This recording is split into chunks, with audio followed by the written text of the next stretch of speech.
अब निवेदन करूंगा कि बाबा जी अमृतानंद बाबा से कि कृपया करके मंच पे आएं और जो है कृष्णायन के बारे में जो भी अनकही जो मैं नहीं कह पाया और जो भाव है उसका वो कृपया करके हमारे लिए स्पष्ट करें, आप परिचय कराएं कृष्णायन से, जिससे कि लोगों के बीच में भी वो रहें। और आप सबसे निवेदन है कि भूख लगी है, उसके बाद जो है भोजन की व्यवस्था है, उसके बाद भोजन होगा, तो थोड़ा सा धैर्य रखकर सम्मान पूर्वक जो है बाबा की बात सुनेंगे, उठ के नहीं जाएंगे, ठीक है। लघु शंका वगैरह लगी हो तो बात अलग है, लेकिन थोड़ा सा कृपया करके गाय के विषय में ऐसे संतों को मिलना आप लोगों का सौभाग्य है।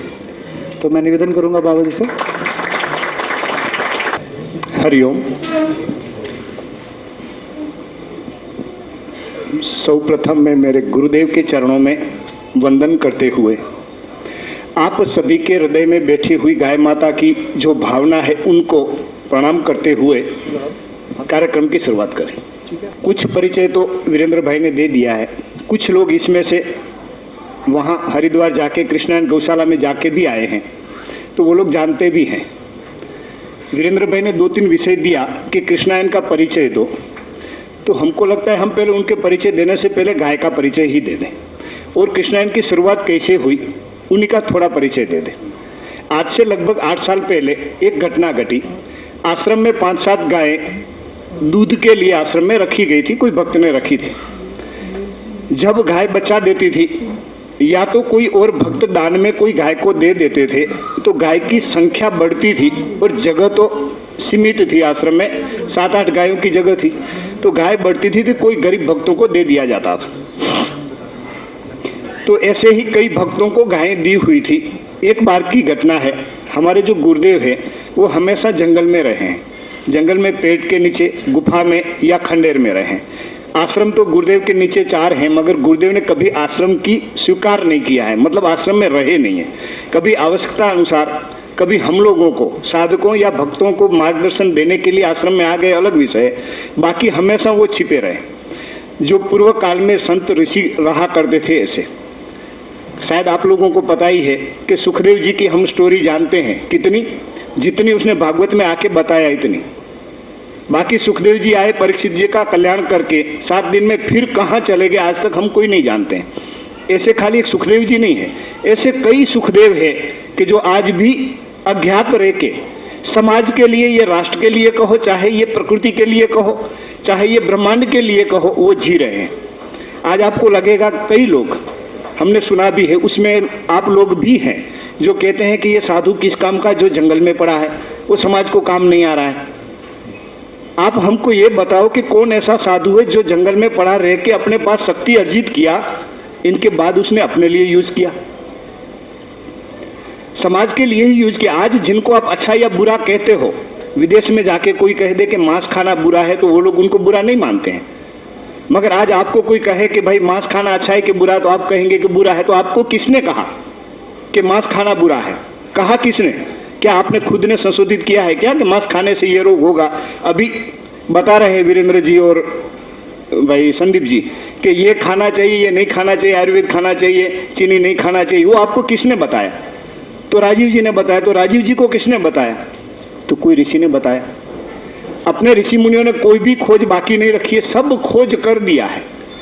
तो वो जो खोज किया है वो समाज में बैठ के नहीं किया, वो एकांत में जाके ध्यान में बैठ के प्रकृति का नियम को समझ लिया है। और वो जो प्रकृति का नियम को जो समझे हैं वो उसने ग्रंथ में लिखा और वो आपके सामने प्रस्तुत किया, जिनको हम शास्त्र कहते हैं। शास्त्र समाज में बैठ के कोलाहल में या प्रवृत्ति के साथ रह के नहीं लिखा जाता। जितने भी शास्त्र लिखे आज से हजारों साल पहले वेद व्यास जी ने 18 पुराण लिखे, महाभारत लिखा, भागवत लिखा, वो दिल्ली में बैठ के नहीं लिखा है, हस्तिनापुर में बैठ के नहीं लिखा है। उन्हीं की राजधानी थी क्या? हस्तिनापुर में बैठ के उनको एकांत नहीं मिलता? दिल्ली में बैठ के एक मकान में उनके राजमहल में एकांत नहीं मिलता? मगर वहां नहीं लिखा। जाके छिक बद्रीनाथ से ऊपर उस दिनों में वहां जाके एकांत में बैठ के ये शास्त्र लिखा। तो जो जो संत है जो एकांत में रहते हैं वो भी जगत के लिए ही रहते हैं। मगर ऋषि मुनियों ने 2 विभाग किया है। एक है पर्दे के आगे के संत, कि जो समाज में रह के, समाज के साथ रह के समाज को दिशा देते हैं, और एक के पर्दे के पीछे वाले संत जिसको अज्ञात संत कहते हैं, सुखदेव जी जैसे, भारद्वाज जैसे, अगस्त्य जैसे, विश्वामित्र, वशिष्ठ जैसे। वशिष्ठ जी तो खैर जंगल में भी थे और राज में भी थे, मगर जो कभी राज में नहीं आए ऐसे संतों की तरह हमारे गुरुदेव हमेशा जंगल में रहे, आज भी। तो वो गुरुदेव एक बार गर्मी आ रही थी, गुरुदेव ठंडी के दिनों में नर्मदा किनारे और गर्मी के दिनों में हिमालय में रहते हैं। तो हिमालय जा रहे थे और बीच में एक भक्त का घर आया जहां गाय दी हुई थी। वहां जब उनकी गौशाला में गया तो गुरुदेव ने देखा कि ये गाय तो आश्रम वाली और दुबली पतली हो गई है। तो वो भक्त को पूछा कि क्या बात है, ये गाय दुबली पतली क्यों हो गई है, जब आश्रम में थी तो एकदम रष्टपुष्ट थी। तो भक्त ने जवाब दिया कि गुरुदेव अब ये गाय बूढ़ी हो गई है। गुरुदेव ने पूछा बूढ़ी हो गई, मान लो कि अब दूध देना बंद करेगी, आप गाय को क्या करोगे?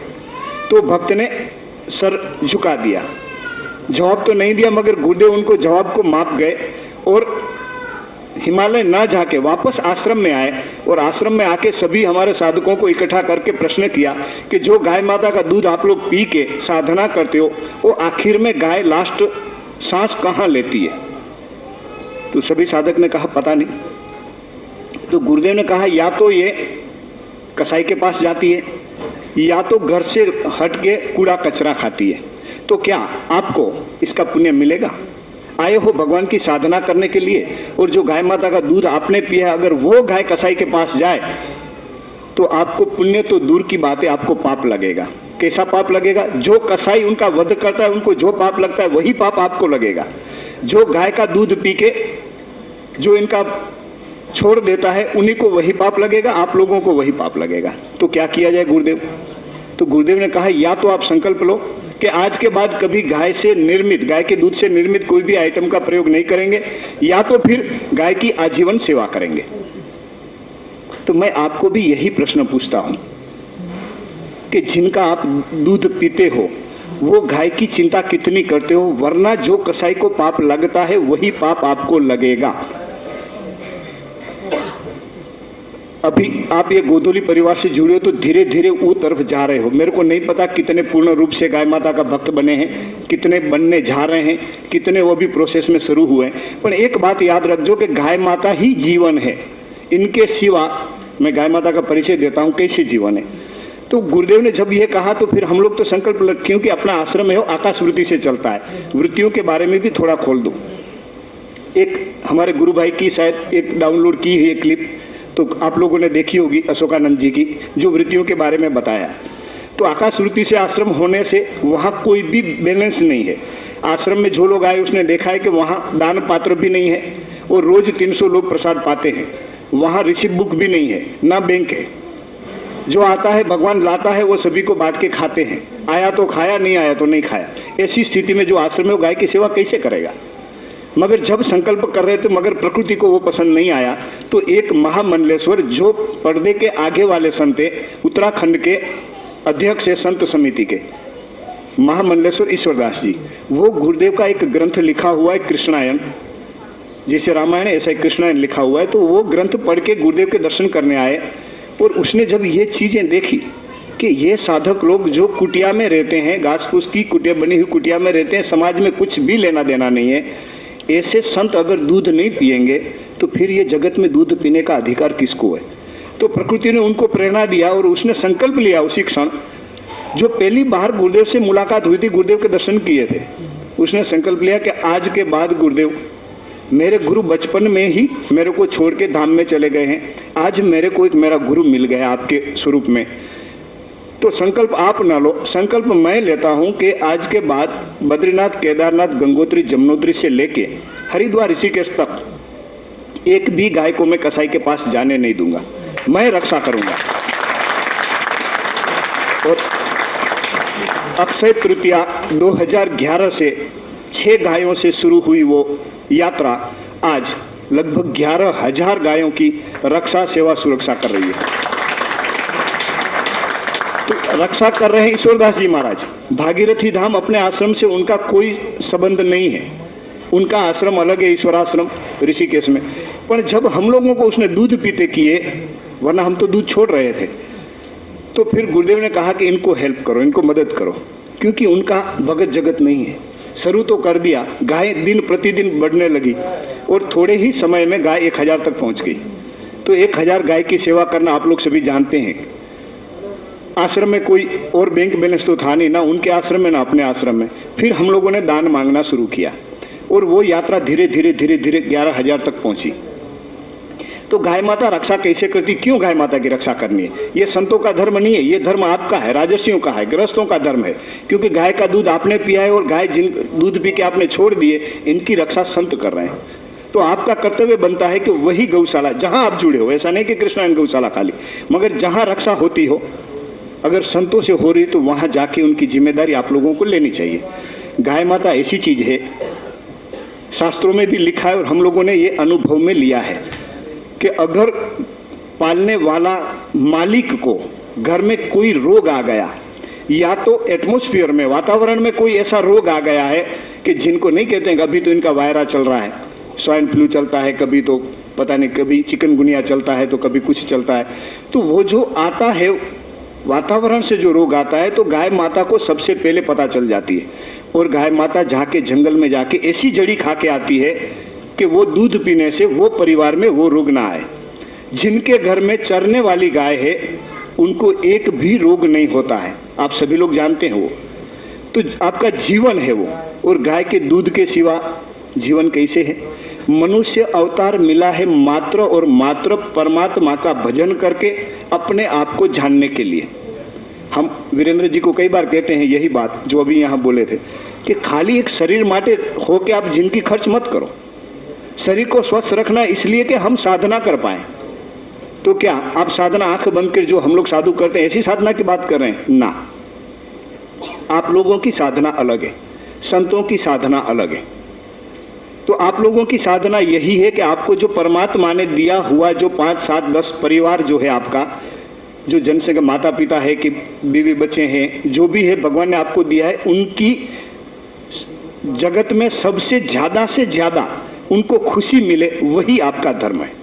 एक दूसरे को, पति का धर्म है कि पत्नी को और बाल को, माँ बाप को खुशी मिले, पत्नी का धर्म है कि बाकी सभी सदस्यों को खुशी मिले परिवार के, ऐसे ही बच्चों का धर्म है कि माँ बाप को और दादा दादी को खुशी मिले। तो यही आपका धर्म है, वही आपकी साधना है, वही आपकी आराधना है। और वही अगर आप सजगता के साथ कर रहे हैं तो वो साधना है। और वो तो तभी कर पाओगे जब आपका स्वास्थ्य ठीक होगा, और स्वास्थ्य ठीक करने का ठेका गाय माता ने लिया हुआ है, अगर आप समझोगे तो वो गाय माता की शुरुआत हुई। अब गुरुदेव का कुछ नियम है, शास्त्रोक्त है, अब हम लोग समझ नहीं पा रहे थे। जैसे वीरेंद्र जी ने बताया ऐसे कि वहां जो गौ सेवक है वहां नौकर नहीं कहा जाता। एक भी गौ सेवक गाय को लाठी से मार नहीं सकते, इनका नियम बना हुआ है। गाय मार रही है उनको सिंग से, मगर सेवक उनको प्रतिकार भी नहीं कर सकते। ऐसी घटना घट चुकी है। वो बोले माँ कोई गलती होगी, गाय मार रही है और हाथ जोड़ के खड़ा है कि माँ गलती होगी, माफ कर दे, माँ तू मेरे को माफ कर दे। हाथ में लाठी है मगर लाठी से प्रतिकार भी नहीं कर रहा है। तो ऐसे गौ सेवक को वहां गुरुदेव ने तैयार किए हैं। ऐसे भी गौ सेवक वहां जो चप्पल भी नहीं पहनते, क्योंकि भगवान कृष्ण ने भी तो चप्पल नहीं पहनी हुई थी। तो ऐसे गौ सेवक भी है वहां। परिवार की चिंता उसको इसलिए नहीं है कि गुरुदेव ने एक बार हम लोगों को बताया कि गौ सेवक को कम से कम 7-8 हजार से शुरुआत करो। तो उस दिनों में 2011 में 4,000-5,000 में गौ सेवक मिलते थे। गुरुदेव ने बोला कम से कम 1.5 गुना तो दो, डबल ना दो तो कहीं नहीं। तो 7,000 से शुरुआत करवा के गुरुदेव बोलते कि उनके परिवार में इनके खाने पीने का राशन भिजवाओ 1 साल का। तो हम लोग गुरुदेव को कहे गुरुदेव संस्था पे तो कर्जा है, पैसा तो मांग मांग के ला रहे हैं और इतना देंगे तो एक गौ सेवक 15,000-20,000 में पड़ेगा। तो बोले क्या हो गया, जब भगवान गौ सेवकों को मक्खन चुरा के खिला सकते तो आप भरपेट खाना नहीं खिला सकते? क्या पता, मान लो कि आपके पास 50 गौ सेवक है, अगर 500 गाय बढ़ जाएगी तो उनकी सेवा करोगे कि नहीं करोगे? तो एक गौ सेवक को 10 गाय मान लो ना, 10 बछड़े मान लो, उनको क्यों सेवा नहीं करोगे? तो गुरुदेव जब आगे बताया कि जब वो यहाँ खीर खाएगा, यहाँ माल मेवा खाएगा गाय माता का, तो उनके आंख में से आंसू आएंगे, वो खा नहीं पाएगा, गले से वो कोर नीचे उतरेगा नहीं कि पता नहीं घर पे तो मेरे बाल बच्चे, मेरे माँ बाप नमक रोटी खाते होंगे। 8,000 में क्या होगा पूरा उनका? उसमें कुछ दवा में चला जाएगा, कुछ घर में दूध में चला जाएगा, सब्जी में चला जाएगा, तो बचेगा क्या? अगर किराए का मकान है तो उनको 8,000 में पूरा भी नहीं होगा। तो घर पे वो कैसे खाएंगे, कैसे पिएंगे? और यहाँ अगर उसकी आंखों में आंसू है, घर की चिंता है, तो फिर गाय माता की चिंता कैसे करेगा? तो आप उनके परिवार की चिंता करो, तब वो गाय माता को मां मान के सेवा करेगा। तो गुरुदेव ने कैटेगरी बनाई है कि 1 साल तक अगर पता चल गया कि अगर मां मान रहा है गाय माता को, तो फिर उनकी भेंट बढ़ जाएगी। वहां सैलरी या पगार नहीं कहा जाता, वहां भेंट कहा जाता है। जैसे ब्राह्मण को आप पूरे दिन कर्मकांड करवाने के बाद फिर शाम को आप उनको मजदूरी नहीं देते हो, वहां क्या कहते हो? दक्षिणा देते हो। ब्राह्मण को दक्षिणा है, संत को दान है, ऐसे गौ सेवक को भेंट है। और गौ सेवक का इतना ही इज्जत है जितनी वहां संतों की, ब्राह्मणों की इज्जत है। अगर आप लोगों को कभी वहां गौशाला पे आना हुआ और आपको लगे कि मेरे को भंडारा गौशाला पे देना है, तो भंडारा दोगे तो संतों को और ब्राह्मणों को आपको दक्षिणा देने की आवश्यकता नहीं है। गौ सेवक को कंपलसरी दक्षिणा देनी पड़ेगी, उस दिन वो ब्राह्मण है। जब गौ सेवक का इतनी इज्जत बढ़ेगी तो गाय बढ़ेगी। आज कोई गोबर वाला हाथ करना नहीं चाहता है, जिनके पास ज्ञान नहीं है कि ये गोबर नहीं है, ये लक्ष्मी है। जिनके पास वो ज्ञान है वो तो गोबर वाला हाथ कर लेंगे, बाकी गोबर में गंध आती है। म्युनिसिपालिटियों ने नियम बना दिया है कि भाई गाय को आप म्युनिसिपालिटी की हद में नहीं रख सकते। हमारे एक परम मित्र है धीरू भाई रामानी, जो पूर्व एमएलए है, गुजरात के राजकोट के हैं, उनको भी पड़ोसियों ने कंप्लेन कर दिया म्युनिसिपालिटी में कि ये तो गायें रखते हैं और हमको इनके गोबर की गंध आती है। तो उनको बुलावा आया, तो वो गाय लेके पहुंच गए म्युनिसिपालिटी में। तो वहां जाके पूछा ये क्या नाटक है धीरू भाई, एक्स एमएलए है तो वजन तो है ही वहां। तो उसने बोला कि जिसने कंप्लेन किया वो उनके बाप को रखता है कुत्ते को घर में, उनकी मेरे को गंध आती थी इसलिए मैंने माँ को रख लिया घर में। और वो धीरू भाई रोज उनके पास 15 गाय हैं, उनको लेके बाजार के बीच में सैर करवाने निकलते हैं। बोले वो इनके बाप को सैर करवाता, मैं मेरी माँ को सैर करवाता हूँ। और उनके वही शब्द था कि जिनको जो उखाड़ना है वो उखाड़ ले, बाकी मेरी माँ मेरे घर में रहेगी। जो कायदा है मैं कायदा का उल्लंघन कर मेरे को जेल में डाल दो, बाकी रहेगी। ऐसे गौ भक्त भी है। तो गाय माता जो है वो हमारा जीवन है। तो कृष्णायन की वो शुरुआत हुई। बाद में हम लोगों ने एक गौशाला खोलने के लिए हम मध्य प्रदेश में गए। वहाँ मध्य प्रदेश में एक स्थान है मोहना करके, ग्वालियर से लगभग 60-70 किलोमीटर आगे। वहाँ जंगल है बहुत बड़ा, और कम से कम वहाँ 7 से 8 हजार देसी गाय मारी फिरी पड़ती है। तो बीच में 2-3 महीना ऐसा आता है कि जब उनको जंगल में चारा नहीं मिलता है तो बेचारी रोड पे खाने के लिए आ जाती है, और नेशनल हाईवे है तो वहाँ जाती हुई ट्रकों से टक्कर में बेचारी प्राण त्याग देती है। तो वहाँ लगभग 25-30 किलोमीटर का एरिया ऐसा है कि जहाँ नाक बंद करके आपको चलना पड़ता है। 2-3 महीना ऐसा है जब बारिश की शुरुआत होती वो दिनों में। तो वहाँ के कुछ भक्तों ने गुरुदेव को निवेदन किया कि गुरुदेव ये गायों का कुछ किया जाए। तो सोचा कि भाई अपने पास और शक्ति तो है ही नहीं, मगर वो जंगल में ही कुछ जमीन खरीद के वहाँ वाड़ा बना के गायों को रखी जाएगी, रोड पे नहीं जाने दिया जाएगा। और जो 3-4 महीना जो है कि जहाँ चारा नहीं मिलता वो 3-4 महीने चारे के प्रबंध किया जाएगा। तो जब हम वहाँ ग्वालियर में गए और वहाँ जब ये ओपनिंग था, वीरेंद्र जी और संदीप जी भी आए हुए थे, वहाँ पता चला कोई म्युनिसिपालिटी ग्वालियर के कर्मचारी भी आए हुए थे वहाँ। तो उसने बताया कि आप यहाँ ये गाय तो कम से कम 2-3-4 महीना में आपत्ति है, मगर ग्वालियर में नगर निगम की जो गौशाला है वहाँ तो रोज 70-80 गाय मरती है भूख के चलते। तो गुरुजी पहले उनको कुछ सेवा की जाए उनकी। तो हमारे 2-3 गुरु भाई गए वहाँ, और जब देखा तो वहाँ तय हुआ कि भाई ये गौशाला नहीं बढ़ाई जाएगी, अब पहले तो ये जो नरक में हुई है गाय उनको बचाई जाएगी। तो वहाँ जैसे भी करके शुरुआत किया गया, और शुरुआत किया तो वहाँ के कर्मचारी जो खा रहे थे, 5 करोड़ रुपया आ रहा था।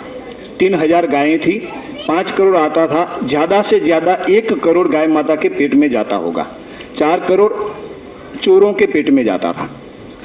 और गायें इतनी दुखी थी, अगर कोई गिर गई तो उनके ऊपर से गायें पसार हो जाती थी। 2 दिन में 3 दिन में उनको पानी मिलता था, और कभी 3 दिन पे कभी 4 दिन पे उनको चारा मिलता था। अब चारा है तो थोड़ी सशक्त गाय हो, दौड़ के वो चारा खाने जाती थी क्योंकि 4 दिन की भूखी है। तो जो सशक्त नहीं थी ऐसी गायें घिर जाती थी, और वहीं रोज सुबह जब ये दौड़ना होता था उसी में 10-15 गायें दब के मर जाती थी। बाकी जो गिर गई उनको उठाने वाला कोई नहीं था। 12 या 13 लाख का तो खाली गाय माता का मृत शरीर को उठाने का वहां कॉन्ट्रैक्ट था। तो जो कॉन्ट्रैक्टर आता था तो जो बैठी हुई गायों को उठा के गाड़ी में भर देता। सभी क्लिपें हैं, सभी वीडियो बना हुआ है ये चीज का। और कम से कम घुटने भर वहां गंदगी थी कि गाय ऐसे जाते जाते अशक्त है तो वहीं खूब जाती थी, वहीं खड़ी रह जाती थी, वहीं मर जाती थी। 2-3 दिन बिना पानी बिना दवा, ऐसी परिस्थिति, मतलब दोजख था गाय के लिए, नर्क था। उनको जैसे ही संभाला, ऐसे खाना पीना तो सभी का बंद हुआ। तो वहां नगर निगम के जो कर्मचारी रखे गए थे सेवक, वो सेवक से लेके ऊपर के अफसरों तक कृष्णायन गौशाला हाय हाय, कृष्णायन गौशाला हाय हाय शुरू हो गया और खूब मोर्चा निकला। मगर पता था कि ऐसा होगा, तो गुरुदेव ने प्रबंध करके रखा था। कम से कम 20 बंदूकें, वहां बंदूक भी फूटने वाली थी। तो गुरुदेव के जो भक्त है वो बंदूक लेके आ गए। कौन कहता है संत कि भाई अहिंसा का पालन करना चाहिए? अहिंसा कैसी? महावीर की और गांधी की अहिंसा नहीं। अहिंसा अपने देवी देवताओं की, जिनकी हम पूजा करते हैं। एक देवी देवता बताओ कि जिनके हाथ में हथियार ना हो। एक हाथ में हथियार है तो एक हाथ में फूल है, एक हाथ आशीर्वाद दे रहा है। 4 हाथ क्यों दिखाया है?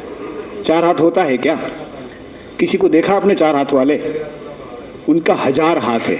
हर हाथ में अलग अलग आयुध है, हर हाथ में आशीर्वाद भी है और प्रेम का कमल भी है। तो जहां आवश्यकता पड़े वहां हथियार। तो गुरुदेव ने स्पष्ट कहा कि आवश्यकता पड़ने पर हथियार चला लेना, जो देखा हो जाए, जो होगा वो देखा जाएगा, मगर गाय की रक्षा होनी चाहिए।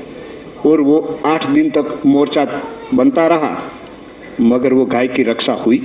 आखिर सत्य की विजय हुई और वो गौ रक्षा चालू हुई। रोज बरोज 70-80 गायें आती थी और 70-80 गायें मरती थी। मरना बंद हो गया तो संख्या बढ़ना शुरू हुई। आज 2 साल हुआ है, 2 साल भी अभी वसंत पंचमी को होगा। 2 साल होते होते वहां संख्या हो गई है 7600, 3000 की। और म्यूनसिपालिटी कितना देती है? जो पहले 5 करोड़ देती थी अभी भी 5 करोड़ ही देती है, मगर फिर भी बहुत अच्छे से व्यवस्था होती है। भंडारा हो गया। ग्वालियर के अंदर अभी किसी की जन्मदिन पार्टी हो अथवा कोई भी और कोई पार्टियां हो तो आके गौशाला पे होने लगी। वो एक गोकुल बन गया। कभी आप लोगों को जाना हो तो वहां जाके आइए। पूर्ण शासन अभी संतों का है, वहां भंडारा चलता है। और घी दूध दही मक्खन की तो वहां क्या बोलते हैं, नदियां बहती है, क्योंकि वहां बेचती है, वो म्यूनसिपालिटी का है, बेचती है। मगर शर्त यही है कि पहले यहाँ जितना खर्च होगा इतना यहाँ खर्च करेंगे, बचेगा तो आपको बेचना है। तो वहां तो नदियां बहती है। जिसको मक्खन खाना है तो मक्खन खाए, घी खाना है घी खाए, दही खाना है दही, छाछ दूध, जिनको जो चाहे खाए पिए मौज करे। तो वो एक शुरुआत हुई। अब इनका प्रबंधन के लिए लक्ष्मी माता भी इतनी ही आवश्यकता रहती है। खाली भगवान भी क्या करेगा? खाली भगवान को बुला लोगे और लक्ष्मी जी नहीं होगी तो वापस प्रसाद पाने घर चले जाएंगे, और वहां से कोई और बुला के ले गया तो आपके घर नहीं आएंगे। तो लक्ष्मी जी भी साथ में चाहिए। और आप लोग खाली लक्ष्मी जी की पूजा करते हो, वो भी गलत है। लक्ष्मी जी कब तक आपके घर में रहेगी? उनको भी तो भगवान की याद आएगी तो वापस चली जाएगी। तो भगवान विष्णु और लक्ष्मी दोनों साथ में चाहिए। तो गौशाला में भी दोनों चाहिए। गोबर में लक्ष्मी है ऐसी खाली कहावत है, ऐसा नहीं है। हमारे संजू बाबा विराजमान है यहाँ।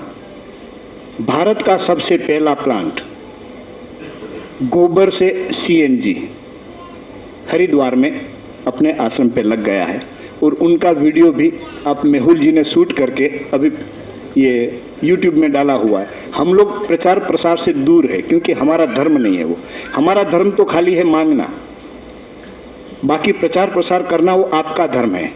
एक वहां गौशाला पे एक बंदर आए हुए थे, शायद आप लोगों ने उनका भी वीडियो देखा होगा। वो वीरेंद्र जी ने वो शूट किया है। एक आश्चर्य की बात है कि एक बंदर आके गायों को चरावे। आश्चर्य ही है। शायद कोई जानते होंगे, कोई नहीं जानते। मैं उनकी बात बता दूं। अपने आप आया एक बालक बंदर, लगभग 6-8 महीने का बालक आया। और जब आया तब गौशाला पे खूब बंदर रहते थे। गौशाला पे हाथी आते हैं, अजगर आते हैं, चीता आते हैं, वो सब कुछ आते हैं, रोज गायों के साथ खेलते हैं। तो वो बंदर आया तो कई बंदर थे, वो धीरे धीरे करके उसने सभी बंदरों को रिक्वेस्ट करके ही भगाया होगा, क्योंकि छोटा बालक है, वो कैसे झगड़ा करके भगाए। मगर उसने रिक्वेस्ट कर करके सभी बंदरों को भगा दिया और अकेला वहां रहता था। पेड़ पे शुरुआत में रहता था और नीचे आके मस्ती करता था गायों से। और कोई बछड़ा या गाय उनको खनौटा, क्या कहोगे आप, चारा खाने का जो खोर, हाँ, खोर में अगर कोई ऊपर पैर रख दिया तो उनको जाके कान खींचता था, उनको काटता था। तो शुरू में हम लोगों को, संतों को, वो गौसेवकों ने कंप्लेन किया कि बाबा जी ये बंदर आया है, गायों को और बछड़ों को परेशान कर रहा है, उनको काटता है, कान खींचता है। तो हम लोग साले मारो उनको, बंदर को। तो 15 दिन तक मारने का प्रयत्न किया कि भाग जाएगा, मगर वो भागा नहीं, मगर वो प्रवृत्ति चालू रही। किसी गौसेवक ने ध्यान से देखा तो पता चला कि वही गाय को वो परेशान करता है जो अगर पैर रखती है ऊपर खनोटे में। तो फिर बोला ध्यान से देखो होता क्या है। तो 10 दिन ध्यान से उनको एक आदमी रखा गया वहां, वो देखा पूरा, तो उनकी हर प्रवृत्ति गौ सेवक की थी। तो फिर उनको छूट दे दिया गया, फिर खाने का भी लालच देने लगे, मगर कभी उसने किसी का खाया नहीं। समय होता था, पहले तो खाली ये पेड़ के पत्ते खाता था, मगर जब उनको सेवा दी गई तो उनको अधिकार बन गया भंडारे में खाने का। तो भंडारे में राइट 9 बजे जाता था और भंडारे में जाके आवाज देता था। तो भंडारी को पता है कि इनको देना है, तो 2 रोटी दे दिया, उनके स्थान पर रख दिया, उसने बैठ के वो रोटी खा लिया। और दोपहर को फिर उनको भूख लगती थी, तो लोगों को विचार आया कि अब इनका क्या किया जाए, भूख लगती होगी उनको। जब गौसेवक जाता है जंगल में गायों लेके, तो वो तो टिफिन लेके जाता है, तो इनको भी तो भूख तो लगती होगी। रात को शाम को 5 बजे वापस आता है, तब तक क्या करता होगा। तो वो जब भूख लगती थी तो वहां पेड़ों के कोमल पत्ते खा लेता था। तो गौसेवकों ने बताया कि कोमल पत्ता खाता है, तो अब क्या किया जाए, उनको ज्यादा रोटी दिया जाए। तो ज्यादा रोटी लेके कहीं से उसने झोला खींच लिया था, तो झोले में रोटी रख के टिफिन लेके जाने लगा। हाँ, वो पहन लेता था, उनका जो ऊपर जो हैंडल था वो बड़ा था, तो ऊपर से पहन लेता था और यहाँ आ जाता था, बस वो ले जाता था, उसमें खा लेता था, वही बंधा हुआ है उसमें रख लेता था, वही उनका टिफिन हो गया। अगर जाता था, अगर समय है 9 बजे का और गौसेवक कोई काम में है और उसने समय पे कुंडी नहीं खोली, तो ये खोल देता था। कभी हो कोई भक्तों को लेके वहां जाना है और हम लोग लेट हो गए कि भाई गाय माता का दर्शन करने हम लोग आ रहे हैं, तो 9 बजे से अगर 9:15 हो गया तो वो खोल के गायों को लेके भाग जाएगा।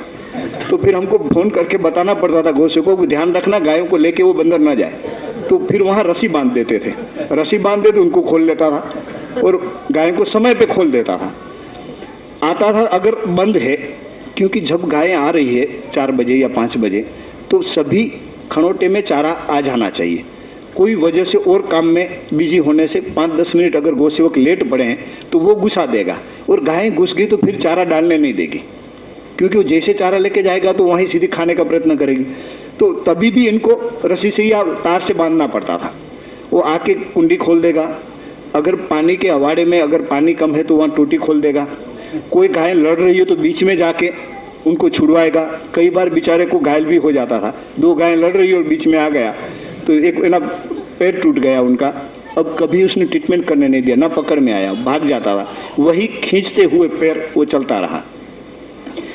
कुछ काम नहीं है तो फिर बछड़ों के साथ खेलेगा, और बछड़े भी उनसे इतने झुल मिल गए थे कि वो जाके उसको कान खींचवाएंगे एक, कि मेरा कान खींच, तो वो कान खींचेगा और बैठा रहेगा उदासीन के भाव में, और खींच, फिर वो जोर से खींचे, पैर मुंह पे लगा के ऐसे खींचता था, और फिर वो चिल्लाते थे, भागते थे, फिर दूसरा आ जाता था। तो ऐसे उनका खेल होता रहता। सभी वीडियो बना हुआ है। एक बार की घटना है, गेट बनाने के लिए हम लोगों ने वहीं मंदिर के बगल में एक खड्डा किया जहां से कोलम उठाना था। बाद में वो प्लानिंग चेंज हो गया, इसलिए फिर खड्डा भर दिया, मगर वो 15-20 दिन तक वो खड्डा रहा। तो डेली वहां से आके जंगल में आके वो वहीं ड्यूटी देता था, और कोई भी गाय या बछड़ा वहां नजदीक आते थे तो उनको मार के भगाता था, खड्डे में गिर जाओगे। तो एक बार की घटना है, हम कुछ भक्तों को लेके गए हुए थे, तो एक गाय आई और वहां खड्डे के अगल बगल घूमने लगी। तो उसने उनको मना किया कि यहाँ से चले जाओ, इसमें गिर जाओगी। तो गाय बोले नहीं जाऊंगी, मैं बड़ी हो गई हूँ, मेरे में विवेक है वो। अब उनको बहुत समझाया, आगे थप्पड़ मारा, काटने का प्रयत्न किया, तो गाय है, उन्हें सिंग मारी उनको, तो पीछे चला गया। पीछे जाके पूंछ में लटक के उनके दोनों पैरों में पैर रख दिया और पूंछ में लटका पड़ा है और देख रहा है। आखिर गाय को वहां से हटना पड़ा, तब जाके फिर आके वहां बैठ गया। तो इतनी अच्छी ड्यूटी बंदर ने दी, वो कैसे हो पाएगा?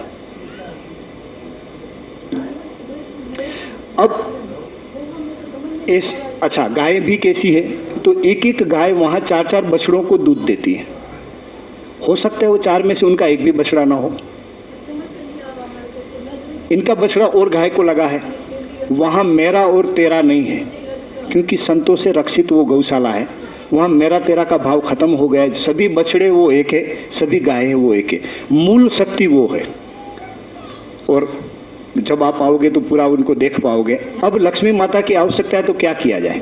तो हम लोग दान मांगने के लिए निकले पूरे भारतवर्ष में, और वो गायों को अभी 1 महीने का 40 लाख रुपया का खर्चा है वहां। अब दान पर्याप्त नहीं मिला, ऊपर से मोदी जी की कृपा हुई नोटबंदी की, तो जो 2 नंबर का है वो साधु को दान में दिया जाता है, 1 नंबर का रखा जाता है बिजनेस के लिए। तो अब दान कम मिलने लगा, तो अब क्या किया जाए? और गुरुदेव ने 3 तत्व है, कोई गीता जी पढ़ते होंगे इसमें तो उनको पता होगा, यज्ञ, तप और दान। यज्ञ, तप और दान, ये 3 चीजें जो मनुष्य को पावन करने वाली है। तो वहाँ तपस्या आश्रम पे हर दोनों नवरात्रि पे करवाई जाती है, उनके बारे में अभी खुल के नहीं बताएंगे। दान गौशाला खुली तो दान का हो गया। तो गुरुदेव ने हम लोगों को एक विकल्प दिया कि अब एक यज्ञ का जो है हिस्सा, वो भी यज्ञ जाके जगत में लुप्त हो गया है, और यज्ञ भी जीवन है। यज्ञ गाय से होता है, तो गाय को बचाने के लिए अगर यज्ञ का प्रयोग भी करेंगे तो ये साधु का धर्म है। तो यज्ञ करते करते पहले ऋषिकेश में यज्ञ हुआ, इनके बाद ग्वालियर में हुआ, इनके बाद मोरबी में हुआ, इनके बाद बद्रीनाथ में हुआ। 4 यज्ञ होने के बाद ये 5वां यज्ञ दिल्ली में आया है, जो पर्चा आप लोगों के पास है। तो यज्ञ चीज क्या है? यज्ञ क्यों है? कई बार अभी लोग कहते हैं कि यज्ञ से वातावरण शुद्ध होते हैं, ऑक्सीजन बढ़ता है। क्या आप जानते हो कि यज्ञ की शुरुआत कब से हुई? जब पोल्यूशन नहीं बढ़ा था तभी यज्ञ की शुरुआत हुई थी। तो ऋषि मुनियों ने पोल्यूशन को ठीक करने के लिए तो यज्ञ की स्थापना नहीं की होगी। यज्ञ का मकसद पूरा अलग है, मगर ये सभी उनके बाय प्रोडक्ट है। क्या बोलते, फैक्ट्री में जो कचरा निकलता है ना, वो सभी है वातावरण को शुद्धि, वो सभी तो खाली उनका जो कचरा है वही चीज है। ऑक्सीजन बढ़ाना वो सभी यज्ञ का, घी से ऑक्सीजन बढ़ेगा वो सभी। मगर उनसे क्या होता है, मूल तत्व आपको बता दें कि यहाँ की बात है, क्राइम रेट जो यहाँ है आपका दिल्ली का, अगर यज्ञ ऐसा वैदिक पद्धति से यज्ञ हो रहा है, वैदिक मंत्रोच्चार हो रहा है, वैदिक ब्राह्मण है और वैदिक यजमान है, तो पूरे दिल्ली का क्राइम रेट 50% हो जाएगा। जितने दिन यज्ञ रहेगा, दिमाग को ठीक कर देता है। अगर किसी को पागलपन आ गया है, किसी को हिस्टीरिया हो गया है, किसी को तनाव आ गया है, किसी को माइग्रेन हो गया है, यज्ञ में किसी को सांस की या तो कोई भी प्रकार की तकलीफ है, वो यज्ञ में बैठने से तुरंत ठीक हो जाती है। तो रोग के लिए भी यज्ञ नहीं है। तो ऐसा यज्ञ यहाँ वैदिक आ रहा है। शायद यज्ञ में आप लोगों को पता है नहीं, मेरे को नहीं पता है। मैं थोड़ा यज्ञ के बारे में बता दूं, यज्ञ क्या चीज है। खाली हविष्य डाल के उनको जला देना नहीं है। कई लोग कहते हैं कि अरे इसमें तो इतना किलो घी, 2200 किलो घी आप इसमें जला दोगे, तो उनसे तो अच्छा है कि कोई गरीबों को दे दो। तो एक बात तो ये ठीक है, गरीब को दिया जाएगा तो 2200 किलो, 2200 गरीबों को 1-1 किलो घी पहुंच जाएगा। क्या उनसे उनका जीवन निर्वाह हो जाएगा क्या?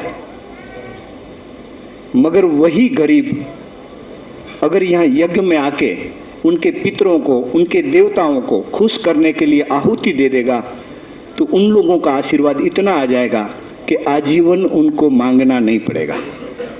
ये है यज्ञ। आप चाहे कितना भी आप प्रयोग कर लो, असंयमता से आया हुआ आपका रोग संयमी जीवन जीने से ठीक हो जाएगा। अगर आपके पास वातावरण से आया रोग आप औषधि खाने से, चाहे गोमूत्र से बनी हो, चाहे आयुर्वेद की कोई और औषधि हो, इनसे ठीक हो जाएगा। मगर जो कर्म से आया हुआ रोग है, जो सूक्ष्म शरीर से उतरा हुआ स्थूल शरीर में जो रोग है, वो ना औषधियों से ठीक होगा, ना संयमता से ठीक होगा। वो होगा देवताओं को प्रसन्न करने से, वरना वो भुगतना पड़ेगा। तो ऐसा जो यज्ञ से तो असंयमता से आया हुआ रोग भी ठीक होता है, वातावरण से आया हुआ रोग भी ठीक होता है, और कार्मिक रोग जिनको कहते हैं, जो कर्म से पूर्व जन्म के कर्म से या तो इस जन्म के पूर्व के कर्म से आया हुआ रोग है, वो भी यज्ञ से ठीक होता है। क्योंकि हमारे जितने भी अवयव है, 33 करोड़ सेल है एक शरीर में, तो 33 करोड़ ही देवता का ही तो स्वरूप है।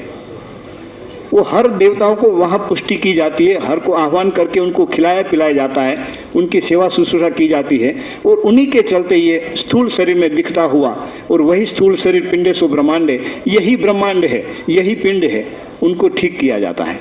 तो इसमें 4 चरण है इनके मुख्य। यज्ञ पवित्रता से फल देता है, शुद्धता से पवित्रता से फल देता है। हम 4 चीजों को आपको बता दें, उसमें क्या चरण है 4।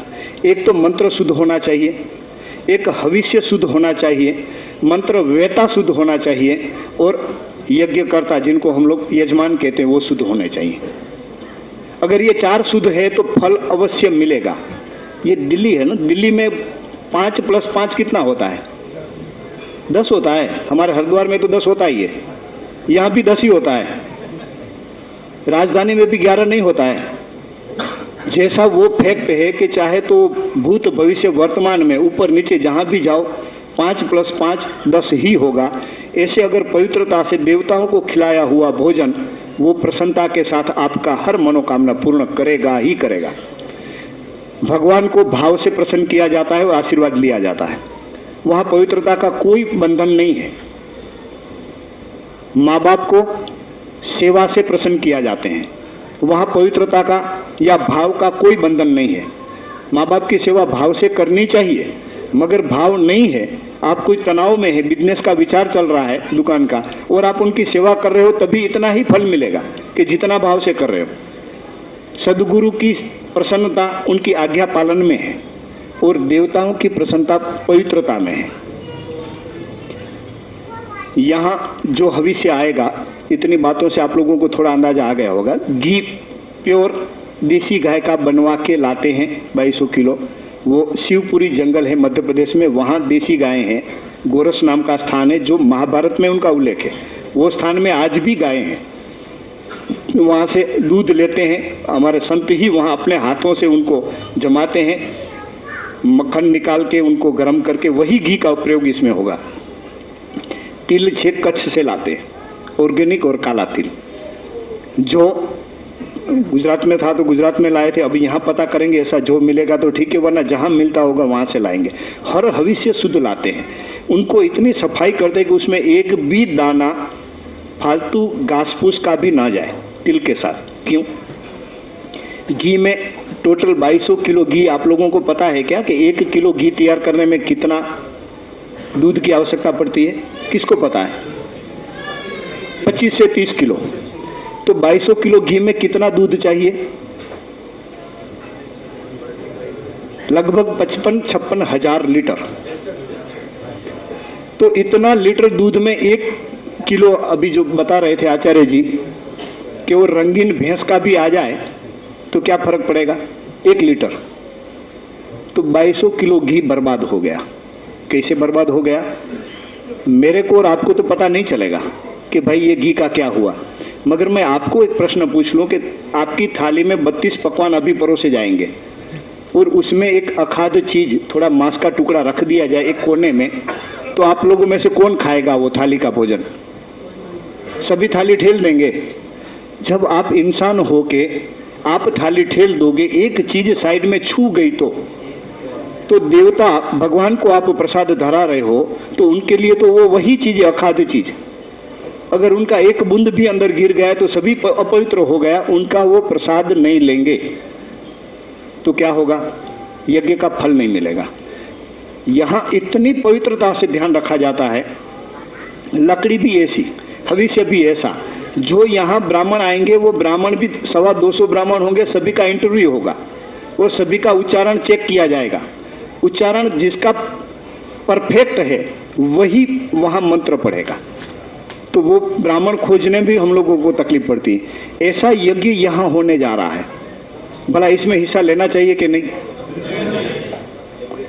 और यज्ञ आज आप नहीं जगे ना, तो मैं आपको स्पष्ट कहता हूं, योग तो यहाँ भारत का था, मगर आपने योग नहीं स्वीकार किया तो वो यहाँ से विदेश गया और वहाँ से योगा बन के यहाँ आया और अब आप नाच रहे हो योगा के नाम से।